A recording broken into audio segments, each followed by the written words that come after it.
Hey guys, how you doing? My name is Tanisha Harper. I am the CEO of Glow and Flow Fitness, and I am here at the gym.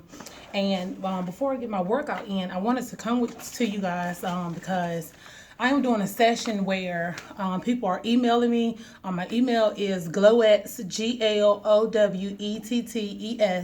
at 2021 at gmail.com. And what I will do is if you have any fitness questions or anything like that, I would like for you to send those emails to me, and I'll answer your questions every Thursday before my workout. Now today I won't be doing a video because I'm actually meeting up with another young lady, and I want to do a couple sets with her. So anyways, it's early in the morning, y'all, so gotta be quiet. Anyway, so the question was, how did I get started with my weight loss journey? So that was the question. So I want to give you guys 5 things that I have done to help me on my journey with weight loss. Now, these steps may help you or they may not, but either way, this is just some suggestions. Maybe this can help you in your life and your fitness journey and things like that. So I want to go ahead and get started. Okay, number 1 is be consistent. See, one thing about the devil, he's going to keep you off guard because once you get consistent with one thing, he try to give you a different goal. So you'll never complete the very first thing that you started. So when I very first started, I was trying to do Bonafide Beauty Queen.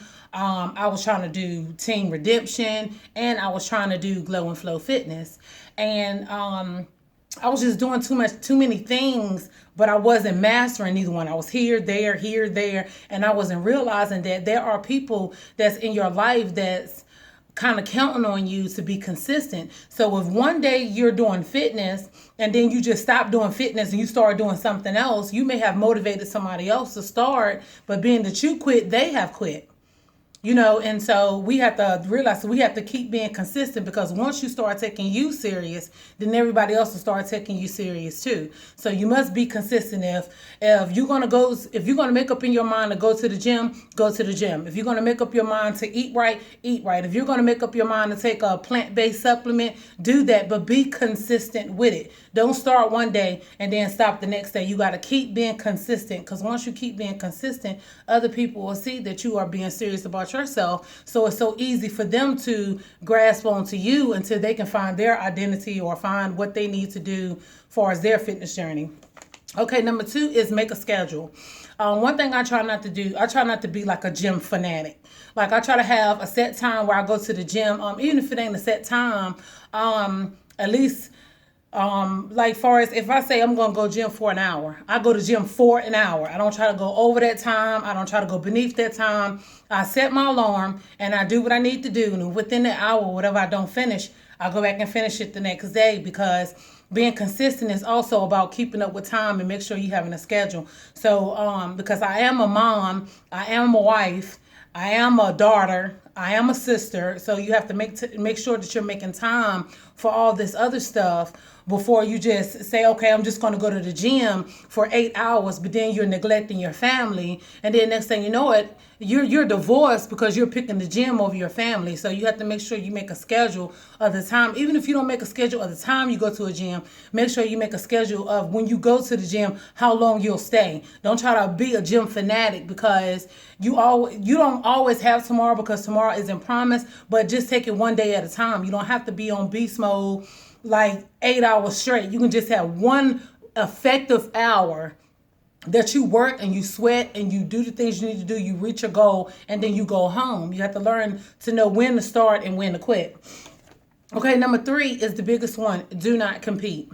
This is the biggest one, because if you find yourself competing with somebody, then you will find yourself walking into their lane. And that's the thing I had to learn with myself. I had to learn that I can't compete with the next female. If another female is in fitness and I'm in fitness and somebody else is in fitness, I respect that they're in fitness. I respect that they show their audience something that I don't do, and I respect that I show my audience something that they don't do. So therefore, I have no reason to compete myself with her or with him or whoever it may be, because we're all on our different lanes. Like the audience that I entertain or that I help is not going to be the same audience as somebody else. So therefore, if you're trying to compete with somebody else, you're going to be out of your purpose, because she can do things that I can't do, and I can do things that she can't do. So therefore, I have to critique my own area, and I have to critique my own lane to the point where I have to realize that I do things that she can't do, or she do things that I can't do, and you have to be okay with that. You can't say, oh, well, she's losing 50 pounds, so let me try to go lose 75 pounds, because then you'll find yourself overworked, you'll be tired, exhausted, and you're still not going to be in purpose. See, the thing is, you have to realize is that you don't have to compete with somebody when you realize that the beast inside of you is in your lane. You know, the beast that's inside of me, I critique it in my lane. The exercise that I do, I exercise in my lane. Yeah, it's going to be people that's going to grasp onto it. And it's going to be people that's not going to grasp onto it. But you have to be okay with it, because I realize that my exercises is not for everybody. And I'm okay with that. You know, I'm okay with that. I'm okay with not being able to, you know, see another female going to the gym and I have to post, oh yeah, I'm going to the gym, or, you know, because it's going to lead you in trying to compete with somebody. And you shouldn't be. This is not a race. This fitness, it's a journey. That's why it's called fitness journey. It's a journey. It's not a race, because you're not going to be able to do things as quick as somebody else. And you should not want to. You know, you should not want to. You should want to do things in your own lane. I can't sit right there and eat the same foods that somebody else eat, because just because it works for her doesn't mean it's going to work for me. I have to find out what's best for my body, just like you have to find out what's best for yours. Trying to follow somebody else, you is stepping outside of purpose, and you're going into their lane. And God is only going to make way for the things that's inside your lane. He's not going to make way for you inside somebody else's lane, because you're trespassing. All right, that's a word. All right, number 4, I started with food. Exercising can be definitely easy. Well, for me, I can only speak for me. Exercising is easy for me. But so I had to start with the food. I had to leave the fast food alone. I had to stop eating a certain time at night. I had to drink more water than anything. I've been probably almost 120 days with no soda. I haven't drunk any soda. I watch my carbs, certain things I don't eat, certain things I do eat. Just like I said, the times that you're eating. If you're like a midnight eater and you 1 or 2 o'clock in the morning getting up and you going in the refrigerator and you're getting something to eat, that's going to go against what you're trying to do as far as dieting and exercising, because you're going to put on extra weight that in the middle of the night, when your body is trying to rest from the day before, you're going to put on extra weight because you're putting carbs and stuff in your body, and then you're going to sleep on them. I stopped eating greasy food. I don't really eat greasy food like that. I may eat like maybe a fried food maybe once or twice every 2 weeks. I eat my food grilled, baked, sauteed. I limit the time that I go to any type of out eat. I don't eat McDonald's, Burger King, Chick-fil-A. Well, I just recently stopped eating Chick-fil-A. But I don't eat fast food foods. I always eat my foods at home, and I make sure I have fruit, proteins. Make sure I drink my waters, and I love my smoothies. Y'all know I love my smoothies. So therefore, you know, those are things you have to critique your appetite. At one point in time, I was eating like 4 pieces of chicken. And maybe I was eating so much chicken that I was barely eating my vegetables. So I had to realize I had to cut back on how many pieces of chicken I eat. So now I don't eat 4, I'm down to 1. So it's like certain things that you have to critique that's for your body. You can't look at somebody else's body and figure what they do is compatible to what you do, because you're not going to lose weight and be healthy like that. Okay, and the 5th one is when you start doing your exercise and you start walking in your purpose and you start doing the things that God placed inside of you to do, you're going to realize that everybody is not going to stick by your side. You're going to realize you're going to have people, even down to friends and family, that was once by your side, but they start seeing you walking your purpose and moving in your purpose. And then you start to see that you don't get the phone calls no more. You don't get the invites anymore.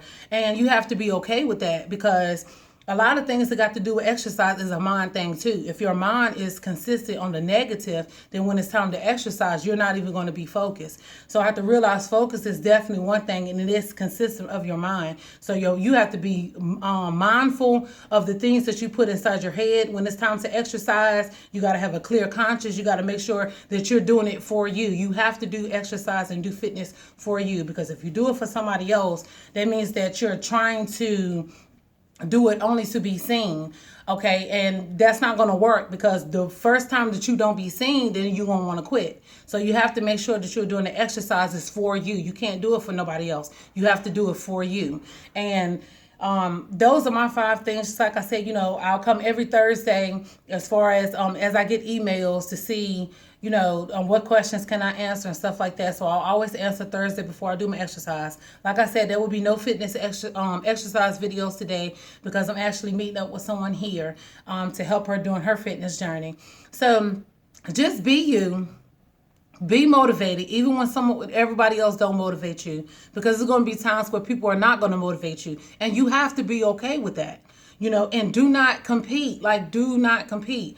When I first started my fitness journey, I had to constantly pray about that, because you don't want to fall into competition. That's a hard thing to get out of once you step inside of that. Okay. And I want to give you guys a bonus one, because this right here is this is the main thing. This is the biggest out of all of them.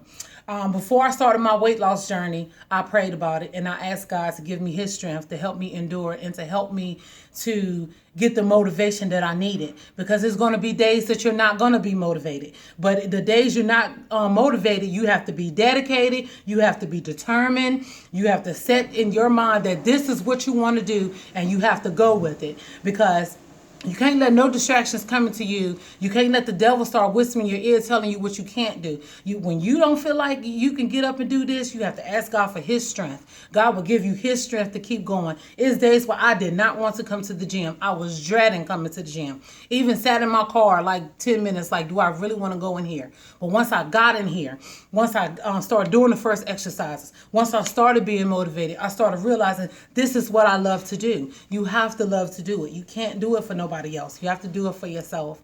So thank you to the person who has sent these questions stuff to my email. Just like I said, if you want to send me any kind of questions, it's at glowx2021@gmail.com. I will keep your name anonymous, and I will make sure that I try to answer your questions the best of my ability. Be sure you are following my group page on #Glow and Flow Fitness. It's on Facebook, on TikTok. I'm on Glow Flow Fitness 2021, and that's Glow Flow Fitness 2021. I have a t-shirt website that's coming out soon, so I'm definitely going to keep you guys updated on that. And I actually have hats and stuff that's ready to come available. Just different things. So I'm definitely so grateful, and I'm so humble on the lane that God has me in. And I'm so very thankful for the women that he have put in my life to help me grow, to help me to fulfill my purpose, and the same, as I'm doing for them. So I definitely thank God for that. So I hope you guys have a blessed day. I hope you guys have a wonderful day. Remember, you only compete in your own lane, and you only competing against the old you. Now, you don't look to the left and you don't look to the right. You only look ahead. Be blessed.